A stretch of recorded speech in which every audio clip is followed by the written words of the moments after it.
Bom dia, Salvador. Olá, ouvintes da Rádio Desk. Estamos aqui para mais um programa Educação Sexual em Debate, que nesse ano comemora seu 11º aniversário. Hoje estamos com a doutoranda em Direito da UFSC, a doutora Wandelena Mendes Muniz Falcão. Doutora, obrigada pela tua vinda. Obrigada. É um prazer receber. Eu acho que hoje a gente vai conversar bastante, tirar nossas dúvidas, né, Massinha? Isso mesmo. Vai ser um programa muito bonito. Gostaria de lembrar aos nossos ouvintes que esse programa é um projeto do Centro de Educação à Distância, SEAD, em parceria com o Centro de Ciências Humanas e da Educação, FAED, ambos centros da Universidade do Estado de Santa Catarina, UDESC, e que também essa ação pertence ao programa de extensão, formação de educadores e educação sexual, interface com as tecnologias, etapa 10. Caso você tenha alguma dúvida, sugestão ou pergunta, é só enviar um e-mail para edusexemdebate@gmail.com ou para o nosso WhatsApp, código de área 48 99600 2242, ou ainda uma mensagem na nossa fanpage. Digita lá no Facebook, no espaço do sinal da pesquisa, Programa Educação Sexual em Debate. Wanda, fala um pouquinho da tua trajetória profissional, né, e da tua acadêmica também, né, porque tu é doutoranda lá, né, Sim. E fala pra gente também do NEJUSCA, que é um núcleo... De Estudos Jurídicos Sociais da Criança e Adolescente. Isso, fala um pouquinho até a tua chegada no NEJUSCA. Depois a gente vai falar pra gente especificamente do NEJUSCA. Tá. Bom dia a todos e a todas. Eu fico muito grata pelo convite, né? Eu acredito que seja a primeira vez que o NEJUSCA vem aqui à rádio da UDESC e, portanto, deixo aqui o agradecimento a todos os membros. Bem, eu não sou daqui de Santa Catarina, mas já me sinto um pouco filha, pois aqui fui muito bem recebida. Moro aqui há 3 anos e meio. Eu sou do estado da Paraíba, da cidade de Campina Grande. E desde a minha graduação em Direito, eu me interessava pela pesquisa na área do Direito Internacional Público e do Direito da Criança e Adolescente. E a UFSC, o programa de pós-graduação em Direito, ele é referência nacional e também na América Latina, regionalmente de excelência. Então, eu me aventurei a vir para cá tentar o mestrado, fui aprovada em 2014 e fiz aqui o meu mestrado, terminei ano passado, em fevereiro de 2017, passei na seleção do doutorado e continuo aqui morando para cá. Então, eu de fato eu gosto muito da área, né, com a orientação da professora Josiane Veronese, e faço parte do NEJUSCA e por isso a gente desenvolve várias atividades interessantes na área do direito da criança e do adolescente. O direito, né, da criança e do adolescente nos interessa muito, né? É o nosso campo de estudo. Nós somos, na grande maioria, professoras, né? Sim, sim. E nós temos esse olhar, assim. E a informação é muito importante, né, Wanda? Explica para os nossos ouvintes o que é um NEJUSCA e o que ele faz, aonde ele atua. Sim. O NEJUSCA foi um núcleo de estudos criado em 1997 pela professora Josiane Veronese, que tem como proposta fundar ali na Universidade Federal muito do que ela já estudava enquanto estudante de pós-graduação e de graduação na própria instituição, e que ela foi aprovada no concurso, né, como titular da área, que é justamente embasar os estudos na doutrina da proteção integral.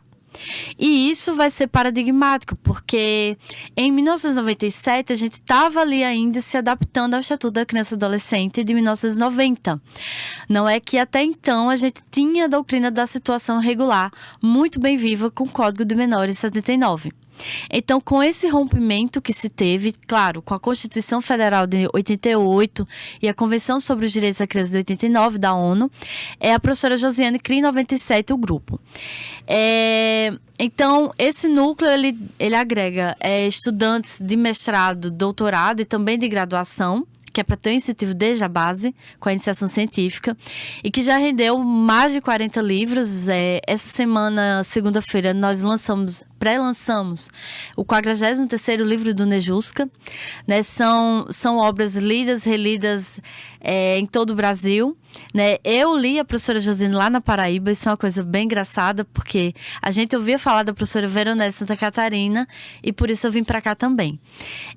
Então o Nejusca, ele se volta justamente para essas áreas que são bem sensíveis, né? Em torno do direito da criança e adolescente. Basicamente, nós temos 7 campos de atuação, assim, temáticos. A exploração do trabalho infantil, a violência sexual contra a criança e adolescente, que hoje é o Dia Internacional de Combate, 18 de maio. Então, é um dia de luta, né? De bastante reflexão na ONU, aqui no Brasil. Um terceiro campo seria a violência doméstica contra a criança. O quarto é o combate à ideia da responsabilização penal do adolescente. A gente advoga no sentido de que deva existir a responsabilização estatutária com a aplicação da medida socioeducativa e da lei de Sinase, e não com essa ideia bastante agressiva da diminuição, né, da responsabilização penal. O quinto seria o acesso e inclusão da educação infantil para criança, principalmente criança com deficiência. O sexto seria sistemas de justiça e de garantias para criança e adolescente. E o sétimo, que eu mais me filio, que é a proteção internacional global, que é da ONU, e é regional, no caso da OEA, Organização dos Estados Americanos, agora minha tese de doutorado nesse campo, dos direitos da criança.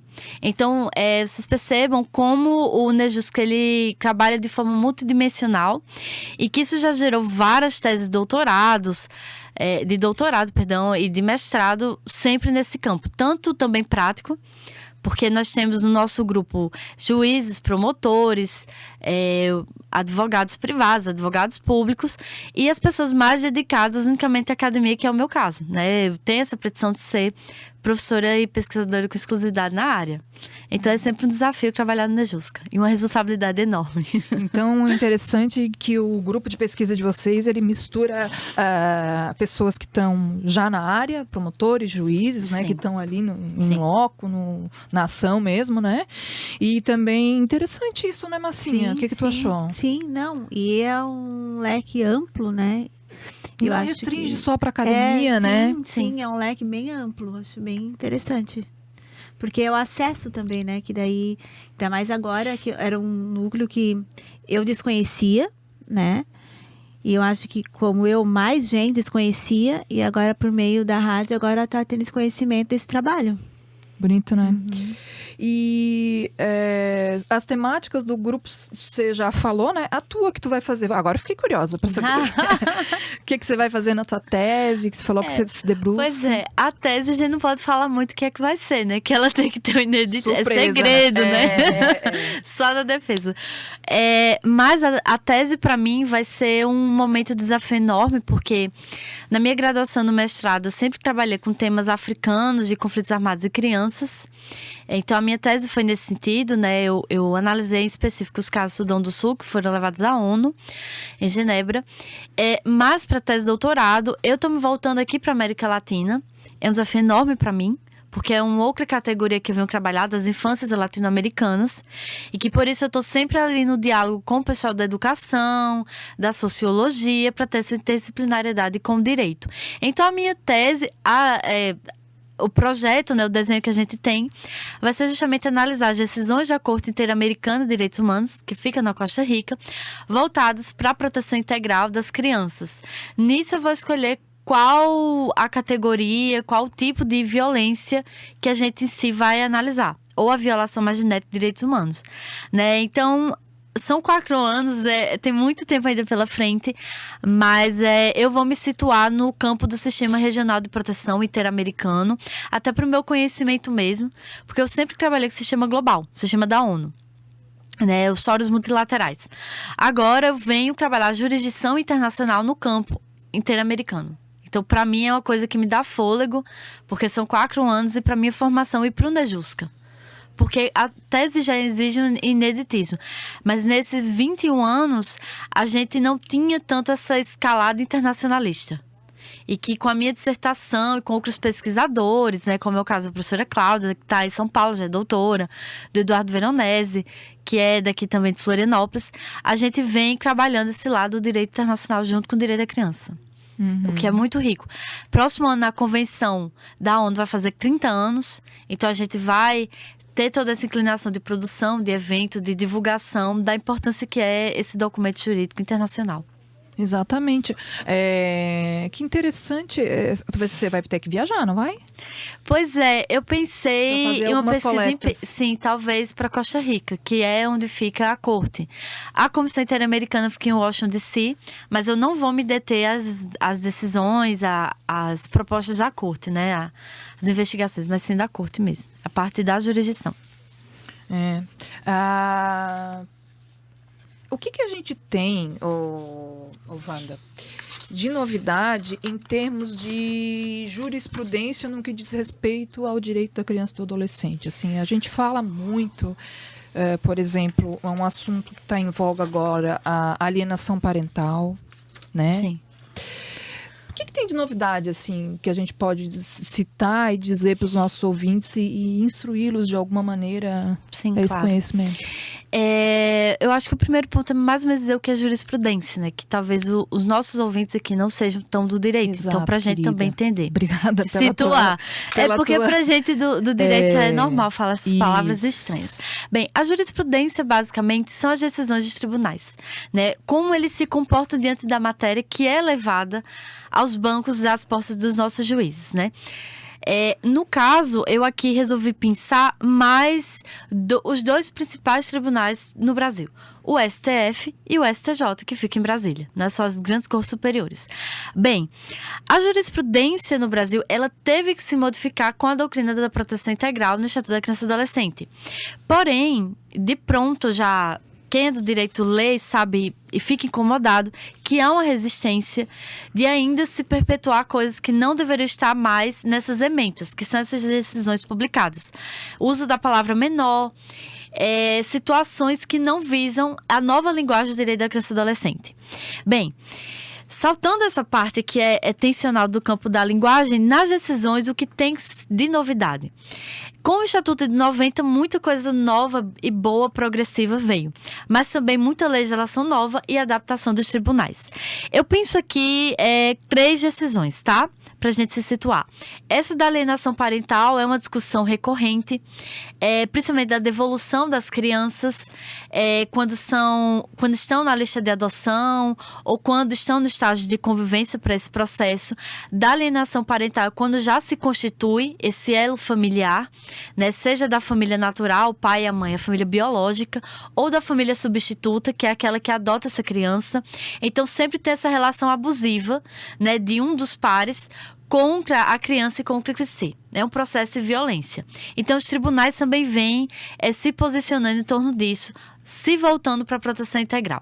Mas as 3 que eu pensei aqui, porque eu já imaginava que essa pergunta vinha, da jurisprudência, seria justamente uma que a gente mudou a competência, ou seja, quem julga matéria envolvendo pornografia no campo virtual. Então, até 2015, 2016, a competência era da Justiça Estadual. Tribunal de Justiça de Santa Catarina, do Paraná, do Rio Grande do Sul, etc. Mas o ministro Fachin, do STF, mudou esse entendimento e voltou essa decisão para o campo da Justiça Federal. Então, a investigação pertine à Polícia Civil, ao campo mais estadual, mas a competência vai para a Justiça Federal. O voto é extenso e as razões são múltiplas. Como eu tenho esse estudo internacionalista, eu entendo ou gostaria de entender que o ministro ali pensou nos protocolos da ONU, facultativo da ONU. Expressamente não tem, mas a gente sente ali um diálogo com a transnacionalidade, com a internacionalidade desse crime. Basicamente, um crime jogado na internet nem tem início nem tem fim. Você não sabe a extinção no mundo. Então, ele jogou para a Justiça Federal. Isso em 2015. Mas as outras 2 são mais recentes. E envolvem um tema que foi veiculado pela mídia e que, inclusive, nós temos uma participação nisso, no sentido de fundamentação dessa decisão, o que eu particularmente me orgulho muito. Nunca que eu vou me arrepender de ter vindo para cá quando eu penso nessa situação, de que no ano de 2016, nós tivemos o recurso em habeas corpus no STJ, Superior Tribunal de Justiça, o 4.123, do ministro Reinaldo Soares da Fonseca, que esteve aqui em Florianópolis no mês de abril, em que ele decidiu. Chegou o caso a turma, né, que ele julga a 5ª turma do STJ, das mulheres grávidas ou mães de criança até 12 anos ou com deficiência que cumpriam pena restritiva de liberdade. E esse caso nos dói muito, principalmente enquanto mulheres. Por quê? Porque subjuga a mulher àquele sistema penal penitenciário que não tem essa função, no fundo, de ressocializar, mas sim de compreender o indivíduo fora da sociedade, e que isso se assola quando a mulher está nessa situação de maternidade. E que isso, olhando para a doutrina da proteção integral, e que foi otimizado com a legislação lindíssima, e que o nosso Congresso merece ser reconhecido nesse ponto, que é o Marco Legal da Primeira Infância, que atende às diretrizes da ONU, que é a Lei 13.257/2016, que o ministro Reinaldo da Fonseca, fazendo a leitura preciosa dessa legislação e vendo o que modificou, principalmente o artigo 318, inciso 5 do Código do Processo Penal, o CPP, de que essas mulheres, elas precisam ou elas têm o direito de cumprir essa medida com a prisão domiciliar. Então, isso aí, o ministro, ele julgou nesse sentido. A fundamentação foi, dentre elas, 2 pontos que o NEJUSC trabalha. A fraternidade como categoria jurídica. Nós temos também o núcleo de estudos Direito e Fraternidade. Ele faz essa leitura como princípio constitucional, aquele que fundamenta o Brasil a partir de 88. Isso é plausível, é fantástico. Mais do que isso, também recepcionou uma obra nossa, Crianças Encarceradas, publicada pela Lumen Iuris do Rio, e que ali é fruto de uma tese de doutorado do NEJUSCA, da professora Cláudia Carvalho e da professora Josiane, justamente todo nesse campo. Teve uma pesquisa empírica e teórica de que essas mulheres precisam cumprir essa situação junto aos seus filhos, que esses presídios tenham a adaptação necessária para essa primeira infância, berçário, toda a acomodação correta para a mãe e para o filho, e nessa situação, caso não tenha, dentro das outras excepcionalidades, que a mãe vai cumprir essa pena em casa junto com a criança. Porque, na verdade, o nosso sujeito protagonista tem que ser a criança nessa situação. Assim muito como a mais. lei da adoção também começou a ter exatamente. o protagonista. Ela tem que saltar essa ideia macro, que é o sistema que tem que punir, que o sistema que tem que corrigir o indivíduo. A gente sabe que diante de um país que tem quase 800 mil pessoas que estão a cumprir essa situação, seja uma medida ainda provisória, seja aquela já definitiva, transitada e julgada, não é possível que a gente ainda vá acreditar numa ressocialização nesse sentido, do cárcere.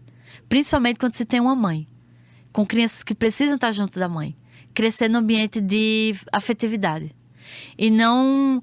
Isso, o livro é riquíssimo, tá? É tanto que está na 2ª edição. Então, a professora Cláudia e a professora Josiane, elas colocam até como as crianças que passam até 7 anos com a mãe cumprindo essa pena junto, por isso esse título, como elas vão adquirindo posturas, atitudes vinculadas àqueles que cumprem a pena. Aterrorizante como elas conseguiram fazer isso e como é paradigmático esse livro. Então, o ministro recepcionou isso. Então, isso foi 2016, dezembro de 2016 no STJ. O STF aí ganhou uma proporção maior, que foi o HC coletivo, que a mídia divulgou e que a gente que é do DCA, né, o Direito da Criança, também ficou feliz, que foi justamente de fazer essa leitura mais ampla, né? Isso foi 20 de fevereiro de 2018, e que o STJ também, em outro HC, né, o julgamento de habeas corpus, leu essa decisão do STF e também já julgou assim nesse sentido. Então, é mais ou menos o que dizer, a jurisprudência no Brasil hoje se volta para o marco legal da primeira infância, principalmente nessa matéria penal vinculada à mãe. Então, assim, pra gente é um motivo de felicidade dizer, então vale a pena continuar na luta.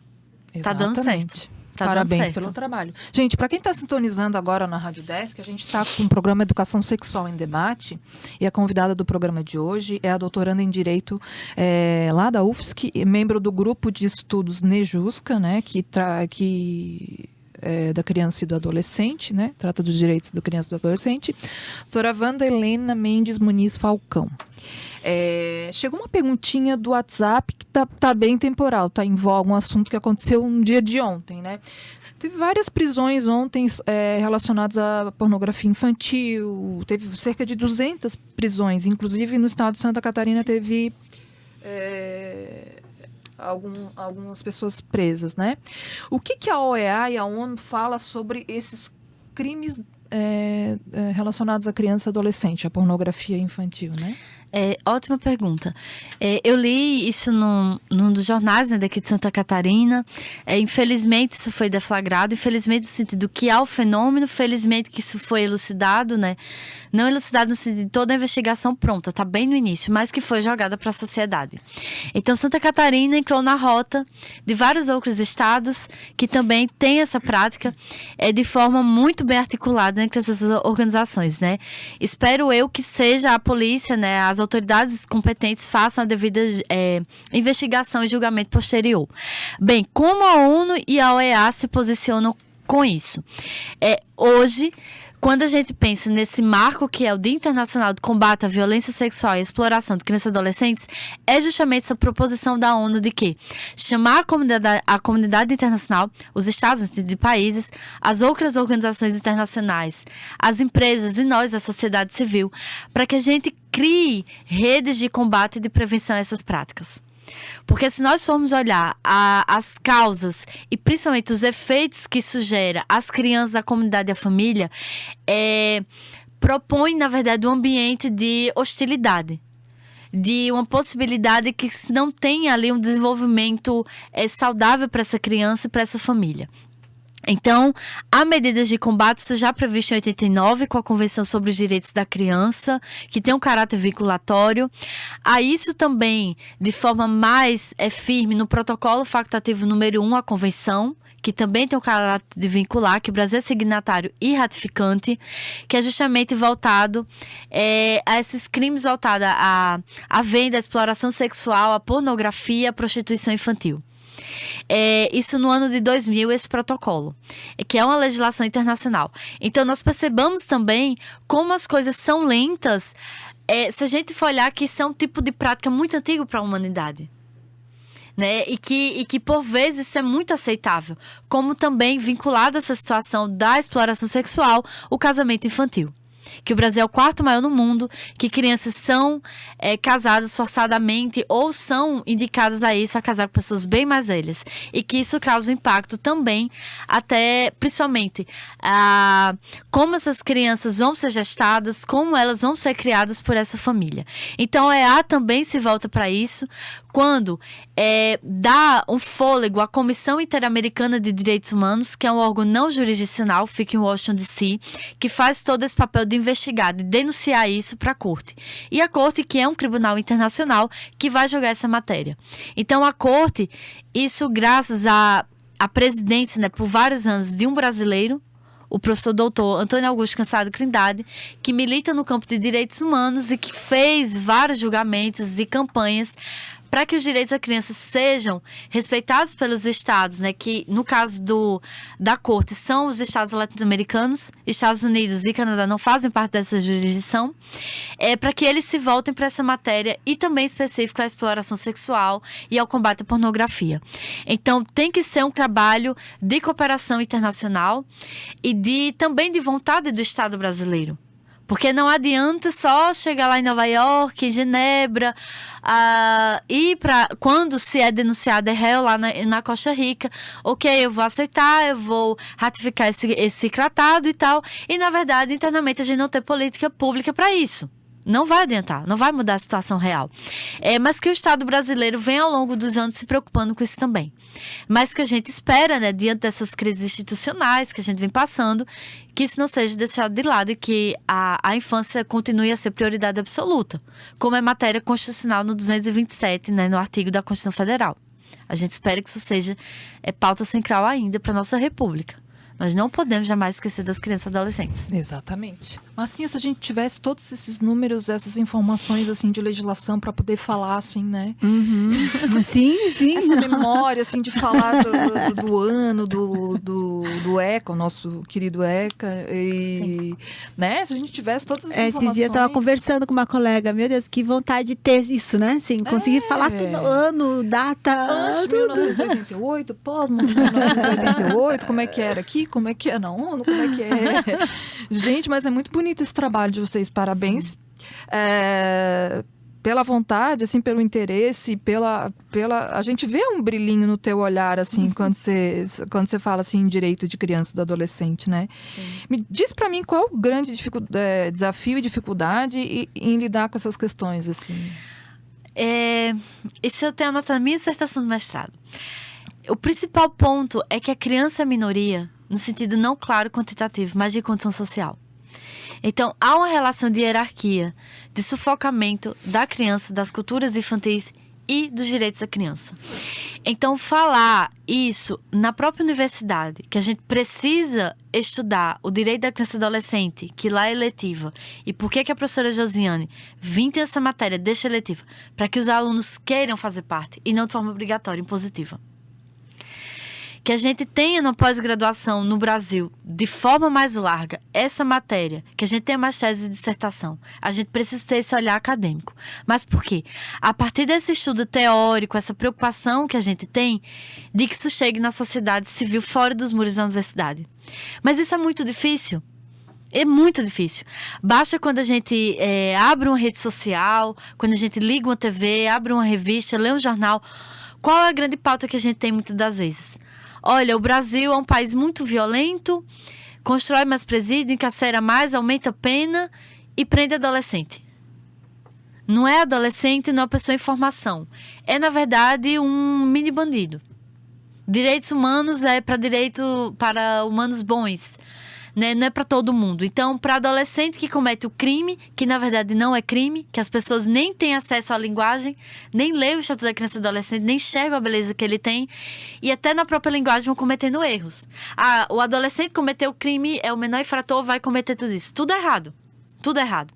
Então, são essas adversidades que, quando a gente opta para trabalhar com infância, tem que respirar fundo 30 vezes, dizer, ok, foi minha opção de vida, então eu vou ter que enfrentar. Então, a pauta no Congresso, que é de retrocesso, é a jurisprudência, que essas, como eu aqui listei, são progressistas, mas ao mesmo tempo, os mesmos magistrados ainda escrevem menor. Ainda tem uma visão adultocêntrica sobre a situação, então gera hierarquia e a criança se assola como minoria. Então, há resistência nos tribunais, nas políticas do poder executivo, seja estadual, seja federal, seja municipal. Tem que ter um fortalecimento do Conselho Tutelar, a que a gente, enquanto comunidade, participar das eleições, fiscalizar o conselheiro tutelar, entender a legislação própria e dizer, olha, essa aqui é a tua atribuição, tu estás fazendo isso? Não, então qual a responsabilização? Será que a gente tem essa ideia de até empoderada de enquanto cidadão? Então, é muito difícil, até porque é um sistema novo. Até na faculdade a gente brinca com os alunos, a gente olha para o direito civil, a gente pensa lá no direito romano, tem 2000 anos. Então faz parte da civilização ocidental.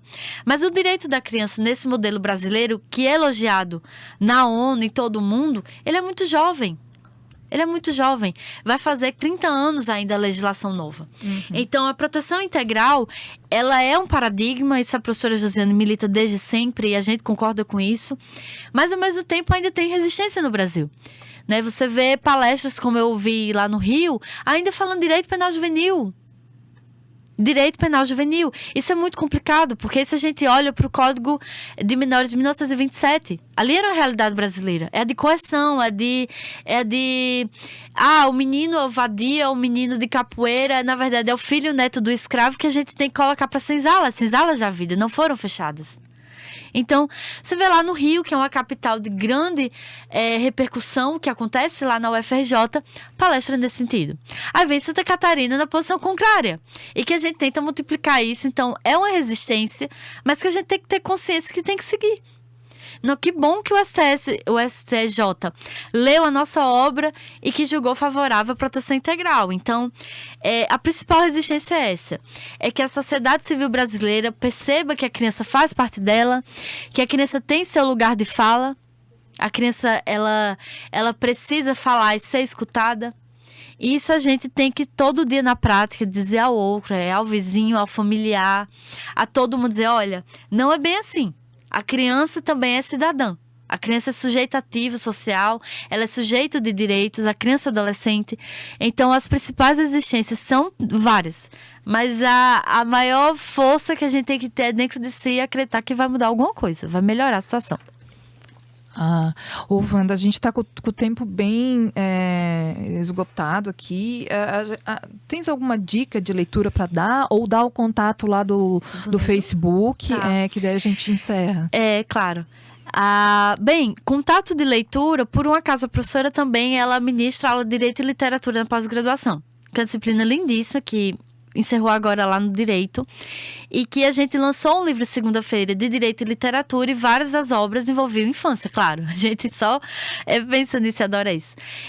Então, a dica de leitura para pensar a infância na sua essência, assim, mais de participação e do seu mundo de descoberta, eu diria até o texto que eu fiz com a professora Manuel de Barros, leitura de poesia voltada para a criança. A gente teve ali um texto lindíssimo, Capitã de Areia, que o Jorge Amado, baiano, né, trouxe toda essa fotografia das crianças baianas naquela situação de vulnerabilidade que ele trouxe do século XX, mas ainda está. Essas crianças ainda continuam nas ruas jogando suas capoeiras. De filme, aqui a UDESC faz um trabalho lindíssimo, e aqui eu gostaria de deixar a minha admiração pelo curso de Pedagogia da UDESC. Os pedagogos, os professores, que são os grandes militantes junto das crianças. O Menino 23, que foi aqui exibido, debatido. Então, é um filme que a gente precisa ver, que é uma realidade brasileira que existiu, né, de crianças que lá no Sudeste, por uma política eugenista da sociedade brasileira na época, pegava essas crianças negras, essas crianças que não eram aceitas, e jogaram para o interior de São Paulo para trabalhos forçados, e que passaram 10 anos nessa situação. Então esse filme traz isso. E vários outros filmes que a gente tem, né? As próprias novelas também, televisionadas, que tratam a questão da criança. Claro, a gente tem que ter um olhar crítico também sobre a arte, né? Como se posiciona. Mas eu acho assim, sempre perceber a criança seu local, no seu lugar de fala e de protagonismo também. E não só como coadjuvante. Então são várias obras, várias situações. Para quem gosta de pensar a criança dentro de outros planos fora do Brasil, tem um livro bem interessante, né, que eu utilizei também na minha dissertação, que é Muito Longe de Casa, Memórias de um Menino Soldado, que trata as questões na Libéria e na Serra Leoa, que são as situações de conflitos armados. Eu toda a vida ouvi, Wanda, mas isso é muito longe, não é problema nosso. Não, é problema nosso também. Então, leia isso também de outros continentes, outros povos, que são também problemas nossos na comunidade internacional. Então, seria isso. Quando a gente quer te agradecer, a gente está bem estourado com o tempo. Sim. Mas assim, o papo foi muito interessante. Parabenizar, manda nosso abraço lá para a professora Josiane Veronese, tá? Obrigada. Parabenizar todo o grupo, tá? Em nome dela, parabenizando o grupo, tá? Eu gostaria também, Marcinha, obrigada pela presença, pela vinda mais uma vez, pela parceria. Obrigada também, Wanda, né? E o abraço também do EduSex pro Nejusca. Gostaria também de agradecer aos nossos ouvintes e lembrar que o programa Educação Sexual em Debate ele vai ser reprisado na próxima quarta-feira às 23h30 e quarta-feira às 9 horas da manhã lá na Rádio da Pinheira. E você pode ouvir os programas exibidos anteriormente na página do Facebook Educação Sexual em Debate, e também lá na Rádio Comunitária da Pinheira aos sábados às 8h30, reprisa, tá? E daí você pode escutar pelo www.radiopinheira.com.br. Nós vamos ficando por aqui. Vocês continuam com a programação da Rádio UDESC 100.1 FM Florianópolis.